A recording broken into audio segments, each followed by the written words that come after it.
Hermann Goering, the second in command of the Nazis. He was the second most powerful man in Germany during World War II, boasting lavish palaces, priceless paintings, and enormous amounts of money at the height of his power. But Goering was more than just a powerful man. He was also a successful leader. Hermann Goering successfully grew the Luftwaffe to a 4,000 craft-strong force in 4 years through his 4-year German economic recovery plan, made future spaceflight possible through research done with the V-2 rocket, and left a lasting mark on society through his heavily involved role in the Holocaust.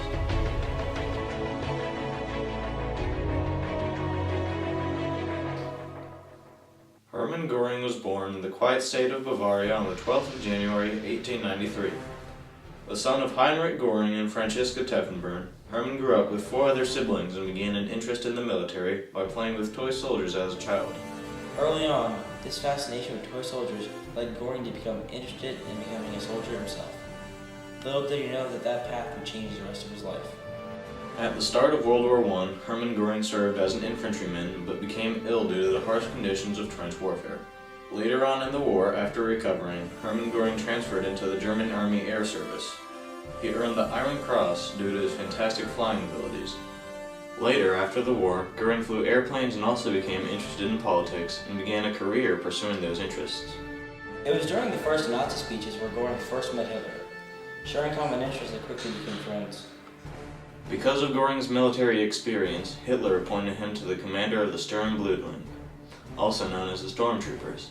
Hitler attempted to seize power on November 8, 1923 in a coup known as the Beer Hall Putsch. It was unsuccessful due to its insufficient firepower, and during the fighting, Goering was injured. Later on, after the Nazi Party began work on seizing power again, it was Goering that helped guarantee Hitler's position as Chancellor. Goering was quite close with the president of the Weimar Republic, Paul von Hindenburg. He was able to use his position to gain the favor of Hitler over the other candidates.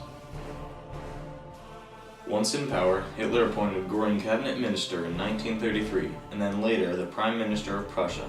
With this new massive amount of power, Goering was able to create the Gestapo, or the German secret police responsible for maintaining order by means of violence. Hitler also wanted to speed up the rearmament program due to the inevitability of war, so he named Goering as the leader of the 4-year economic plan.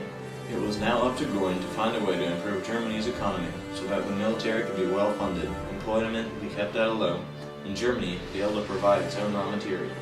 Goering was able to accomplish this by ordering the increased production of synthetic materials through the development of refineries and factories, such as steel and aluminum plants. The government also had tax rates on private profits as much as 98%, controlled wages and prices under the threat of imprisonment, encouraged cartels, monopolies, and oligopolies backed by the government, and outlawed unemployment. By instituting a system of heavy government involvement in the economy, Goering was able to turn Germany's economic system into a tool for manipulation. In his case, he was able to tweak the German economy in preparation for increased military spending. With a properly funded military, the next phase in the German plan was ready to take place, the Blitz. During the Paris Peace Conference in 1919, the Treaty of Versailles was signed by all the Allied nations in the war. Germany, however, was not invited to attend. This, along with the demanding reparation payments and severe loss of land, severely angered the German people. Adolf Hitler's rise to power, and thus Goering's successive rise to power, owed much to the anger of the German people due to the Treaty of Versailles. However, under the Treaty of Versailles, Germany was unable to have any militarized aircraft. Section 3, Article 198 read, "The armed forces of Germany must not include any military or naval air forces." And on March 9, 1935, the Germans openly defied this treaty by announcing the establishment of the Luftwaffe. Goering's willingness to defy such a major treaty showed his loyalty not only to Hitler, but to the German people as well, furthering his influence in the German state. Under Goering, the Luftwaffe boasted more than 4,000 frontline combat aircraft in 1939. This was a vast improvement from just 3 squadrons of fighters and 5 bombers in 1935. In just 4 years, Goering had turned an illegal outlaw air force of around 100 planes into the most formidable air force in the world. A large part of his Luftwaffe consisted of Ju-87s, commonly known as Stukas. Stukas were essential to the Luftwaffe and the Blitzkrieg. By rapidly diving at the enemy, they would incite fear and drop bombs that knocked out tanks, took out bridges, and disrupted troop columns. With a range of nearly 500 miles and a top speed of 238 miles per hour, Stuka could reinforce any breaks in the German line. By causing chaos and damage to the enemy's infrastructure, the Ju-87 paved the way for the Wehrmacht, the German army. Goering was widely known as an anti-Semitic, as he led the Gestapo for several years and signed the concentration camps into existence. Today, we think of the Holocaust as one of the darkest times in history and as an example of the damage that totalitarian governments can cause. Although Hitler is thought of as the one who is responsible for this atrocity, Goering was the man that started it all. As part of his 4-year economic plan, Goering established economically restricting laws against the Jewish people.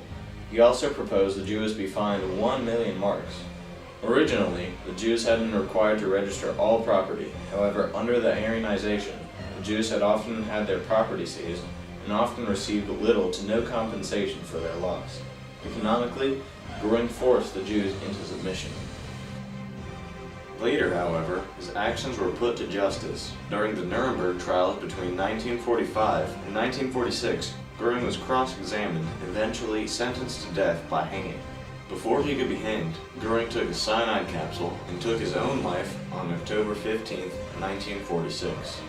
Goering was also influential in the beginnings of space rocketry. Since it was the first rocket to enter the fringes of space, it had gathered the attention of the U.S., and after the war, the United States recruited several German V-2 rocket engineers to help kickstart the U.S. rocket program.